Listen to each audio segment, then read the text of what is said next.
Welcome to The Author Show, where we present new authors and books. From fiction to self-help and everything in between, you'll find it all here. To watch the TV version of our program, visit authorswebtv.com. That's authorswebtv.com. And now, let the show begin. Hello and welcome back to the show. This is your host, Don McCauley. Today we're welcoming the program author Steve Snyder, and Steve is the author of Shot Down. Soon after his retirement, Steve began his quest to learn about the World War II experiences of his father, pilot Howard Snyder, and his crew of the B-17 Susan Ruth, named after his older sister. It became his passion, and after 4.5 years of dedicated research resulted in this book. One result of his new career as a World War II historian is he's a member of numerous World War II associations and is the vice president of the 306 Bomb Group Historical Association. In 1994, he traveled to Belgium for the 50th anniversary of the liberation of Belgium with his parents, and then again in 2004 for the 60th. His attendance at the 70th anniversary celebrations in 2014 marked the official European launch of Shot Down. Steve, how are you? I'm doing great. Thank you very much. Let's start with the big question. Tell us about your book, please. Well, it's set within the framework of World War II, and it recounts the experience of each member of a 10-man B-17 bomber crew after their plane, piloted by my father, was shot down over the French-Belgian border by German fighters.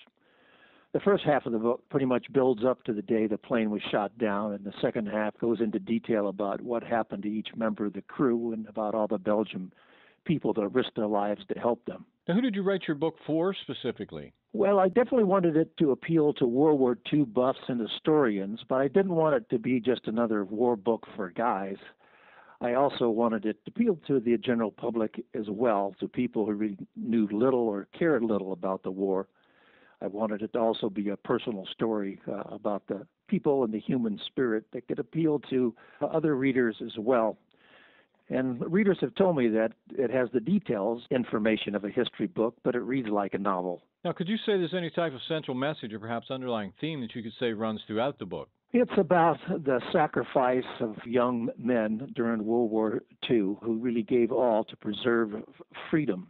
It's something that gets lost, I think, in the history books, and it's something that we need to remember. There is no other event in history that affected more people than World War II. Changed the course of history forever, and it's necessary that we should never forget their sacrifice, and I feel it's our duty to remember. Now, if you could compare your book with any book out there we might already be familiar with, which book would it be and why?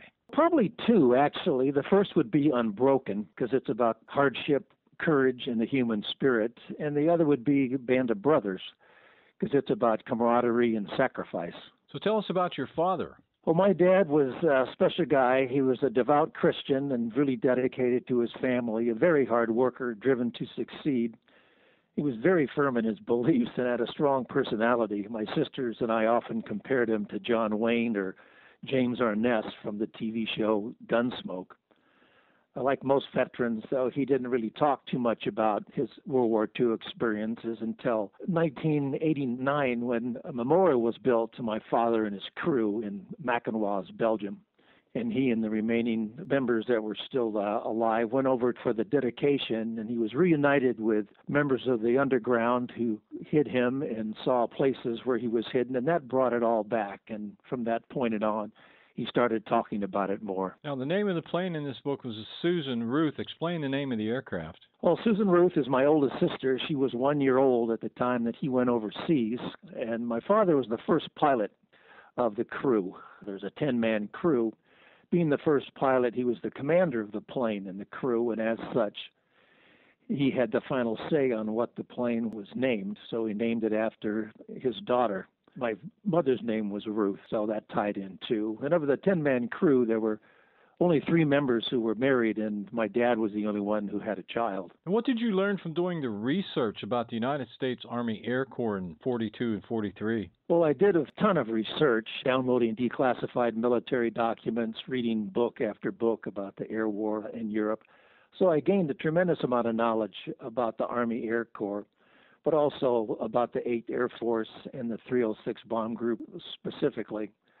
I was always kind of historian about World War II, but this really gave me a real grasp of all the details of what went on, both why they were at base, on combat missions and also after they were shot down. How was the plane shot down? Well, they were on a bombing run to Frankfurt, Germany, and they dropped their bombs successfully, but the bomb bay doors were hit by flak, anti-aircraft fire, and they couldn't get the doors back up.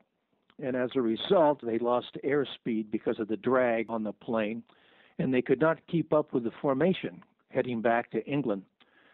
They fell behind, and they were singled out by two German fighter planes, Focke-Wulf 190s, who came in on them and attacked them. And in the ensuing air battle, the Susan Ruth was shot down, but actually both those other two German fighter planes were shot down as well. How many crew members survived? Well, of the 10-man crew, 2 died in the plane, and the other 8 bailed out. 5 made it back after the war, and 5 of them did not. Of the 8 men that bailed out, some went to prison camps. They were captured. My dad and another man evaded capture and were eventually liberated, but they were not together. And then 3 of the other men that bailed out, they were captured and were murdered by the Nazis. Now, who is Hans Berger, and how did his information help in writing this book? Well, he was one of the pilots, the 2 Focke-Wulf pilots that attacked my dad's plane. One pilot, Siegfried Merrick, his plane crashed and he died in the plane. But Hans Berger, he was able to bail out and he made it through the war. While I was doing my research, my wife suggested I try to find the pilot of the plane that shot down my dad's bomber, which I thought was a crazy idea, but I gave it an effort, and lo and behold, I found Hans Berger.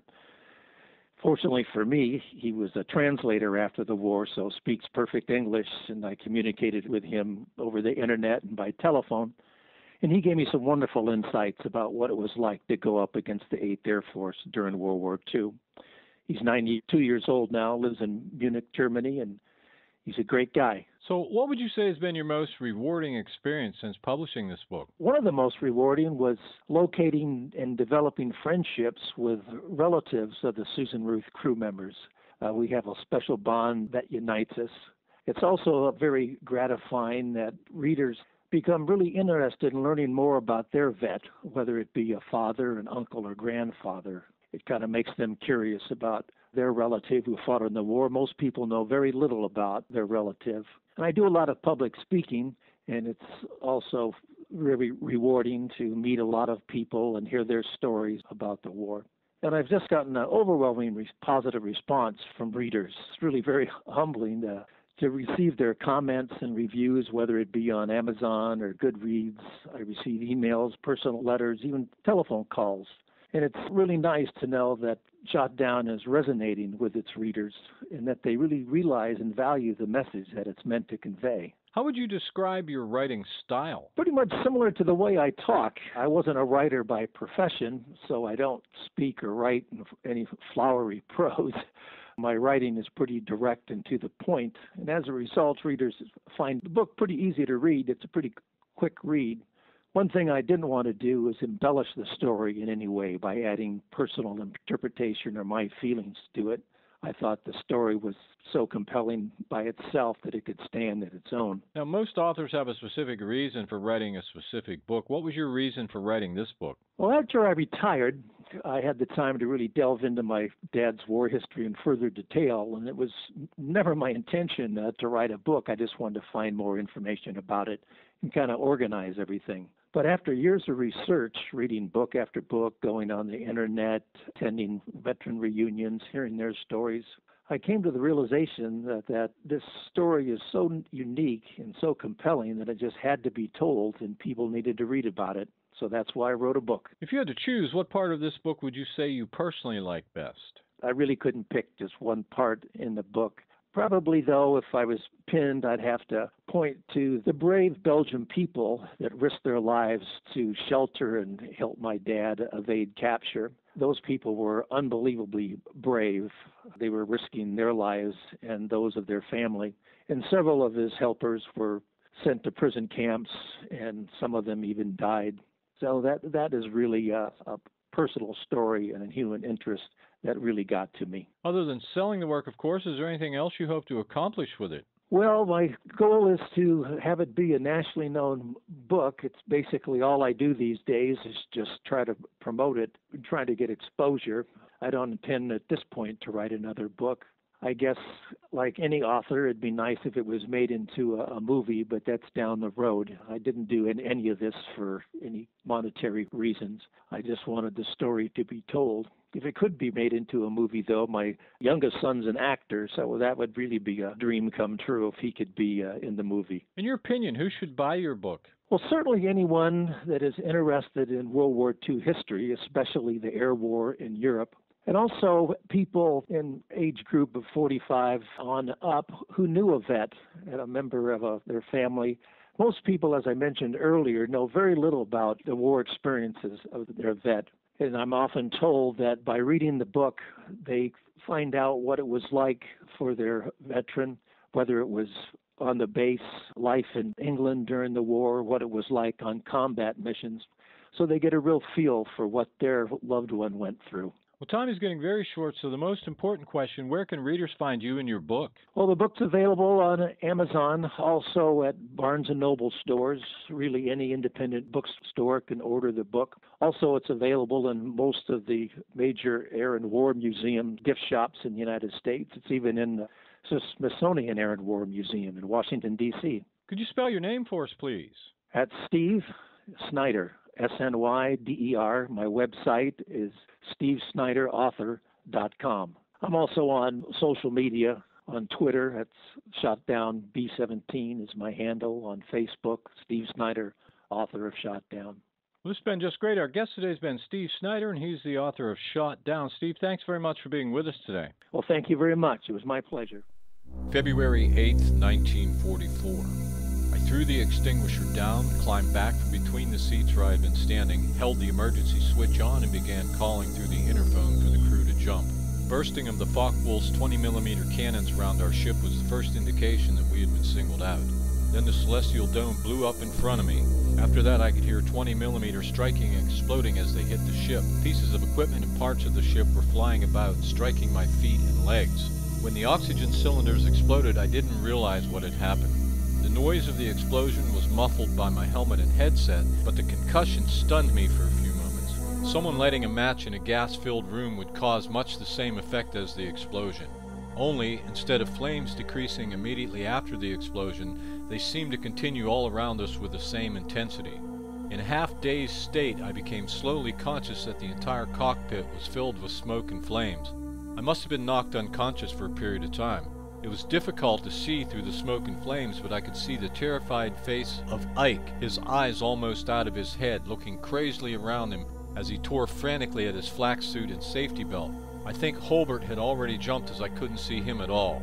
As I looked back at Ike after trying to see Holbert, he seemed absolutely mad and out of his head. Then as my mind seemed to clear a little more, I too became absolutely terrified. I had been frightened before but never completely lost my wits from terror. It was horrible. I tried to yell or scream, but the sound died in my throat and my open mouth emitted no sound. I tried to jump out of my seat, but the safety belt held me there. My only thought was to get out of that terrible fire. I couldn't think as I clawed wildly for my safety belt. The fact that I had buckled my safety belt under my flak suit on this raid, instead of over it in my usual way, was the only reason I was able to regain a semblance of sanity. For as I endeavored to unfasten my safety belt, I could not realize in my terrorized and stupefied mind why I could not find it. It was only with great mental effort that I figured out why and thus started my thought process again. As I looked down and realized what the trouble was, a little of the terror left me. But it wasn't until I had thrown off my flak suit and unfastened my safety belt that I regained control of myself. As I left my seat, Ike had just taken his chute pack from beneath his seat and made his way to the nose hatch to jump. I hesitated momentarily, not knowing what to do, and switched on the autopilot. Although not terrified as before, I was still greatly shaken and afraid. I acted more from instinct. I don't recall any thoughts. I grabbed a fire extinguisher, but it had no more effect on the blaze than an eyedropper. Deciding it would be impossible to save the ship, I threw the extinguisher down, climbed back from between the seats where I had been standing, held the emergency switch on, and began calling through the interphone for the crew to jump. I don't know how long I continued to call, but not getting any response, I felt they had jumped. The fire was getting so hot I could hardly stand it. My neck was burning and I pulled my scarf over the exposed skin. My nose, cheeks, eyebrows, eyelids, and lower forehead must have been burned when I was using the extinguisher. I don't recall any pain from my face until I was on the ground. It was impossible to go back through the fire to see if they had jumped from the rear of the ship, and as I couldn't get any response from anyone, I left the cockpit. As I crawled down to the escape hatch, I was surprised to see Benny and Dan still in the nose. As I made my way toward them, Benny looked down and saw me. I motioned for him to come. He hit Dan on the arm and they both dived toward their chutes. We went out through the nose hatch. When I jumped, our bomb bay doors were still open. As I crawled through the escape hatch, I recalled the discussion we had about clearing them when jumping, and I wondered if I would. I did. I had been a good while without oxygen and was feeling the effects as I fell. We were at 20,000 feet. I was determined to make a delayed jump, and as I extended my arms to stop somersaulting, I caught a glimpse of what I thought were 8 billowing chutes. Someone had told me we would fall about 10,000 feet a minute, so I started counting to 60 as I fell through the clouds, vapor, and then clear air. But after reaching 60, I still couldn't see the ground. I started counting again, but gave it up and watched the ground. As I came out of a cloud, the earth appeared for a second and then disappeared again as I reached another cloud. I was falling into the country. There were little clusters of white farm buildings, green squares of pasture, and dark brown, irregular, and leafless woods. Then as the earth appeared again, I waited until I could distinguish objects very clearly and pulled the ripcord. It seemed natural to wonder if the chute would open. I knew soon enough as the air caught, filled the chute, and a jerk nearly snapped off my head. The rushing air roaring in my ears stopped suddenly, and a most wonderful and peaceful quiet settled over me. It seemed as if I had come out of that hell above into a heaven of peace and rest. Up above, I could now hear the heavy, deep sound of the forts, mingled with angry rasps of the fighters. But with the peaceful country coming up to meet me, baked in sunshine, the war and all that had happened just a few seconds before seemed like a bad dream long ago. A light breeze seemed to carry me toward a wood, and I reached up to grab the shrouds in order to guide myself into the pasture. I found I was so weak I could hardly lift myself up in my harness. I was too close to the ground to pilot my course. I placed my feet together and resignedly watched the trees rush up at me. The above is an excerpt from a diary handwritten by Howard Snyder, pilot of the B-17 Flying Fortress Susan Ruth, several weeks after he was shot down over German-occupied Europe. As he stated, this story is being attempted primarily to occupy my time, which hangs heavily over my head, and secondly, it may prove of greater interest than a verbal account later. I have refrained from writing this account before for fear that it might fall into improper hands and cause serious results to those who have so kindly befriended me. However, Maurice has assured me that he has a great many hidden secret papers in connection with his work, and one, more or less, would make little difference. Of course, persons, dates, and places shall remain anonymous, and I shall attempt to write in a somewhat vague manner in hopes of further safety. It's impossible to know whether I shall be able to finish writing my adventure up to the point of departure, or whether I will even leave this country. At least it will give me something to do while I wait in hope of returning to England through the underground.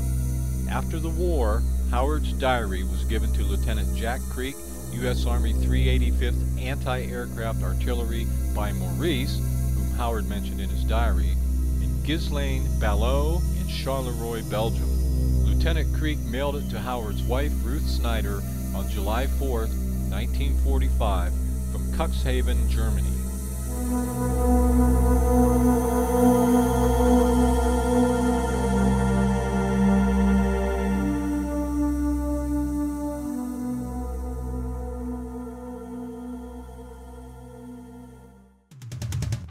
Thanks for listening to The Author Show. To contact us, call toll-free 1-877-955-8800. That's 877-955-8800. Or visit theauthorshow.com. That's theauthorshow.com. Tune in next time to another great author on The Author Show.